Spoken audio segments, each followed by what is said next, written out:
So next crop top అండి, 3-piece set, complete 3-piece set, designer wear crop top అనమాట.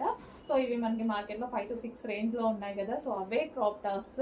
So చాలా మంది అడుగుతున్నారు కాబట్టి తీసుకొచ్చాము. ఇది వచ్చేసి బ్లౌజ్ కూడా చూడండి ఫుల్ వర్క్లో చాలా బాగా హైలైట్ చేయాలి, విత్ హ్యాండ్స్ ఉంటాయండి ప్రతి దానికి విత్ హ్యాండ్స్. అండ్ ఇది వచ్చేసి దుపట్టా అయితే వస్తుంది.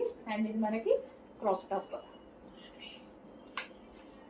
సో ఇది వచ్చేసి క్రాప్ టాప్, చాలా అంటే చాలా బాగుంది. కంప్లీట్ ఈ లెహెంగా మీరు చాలా వరకు చూసుంటారు, 6000 మార్కెట్లో నడుస్తుంది కదా. సో అదే లెహెంగా అండి, బట్ రీజనబుల్లో నడుస్తుంది మన దగ్గర. అండ్ దీనికి హెవీ లైనింగ్ అండ్ క్యాన్ కూడా ఉంటుంది, హెవీగా లైనింగ్ ఉంటుంది అండ్ క్యాన్ కూడా ఉంటుంది. సో ఈ లెహెంగా చూసి చాలా మంది గుర్తుపట్టచ్చు. సో మనకి మార్కెట్లో 5 to 6 నడుస్తుంది, ఒక్కొక్క దగ్గర ఒక్కొక్క రేంజ్లో. సో మన దగ్గర ప్రైస్ చూడండి, చెక్ చేయండి. So final look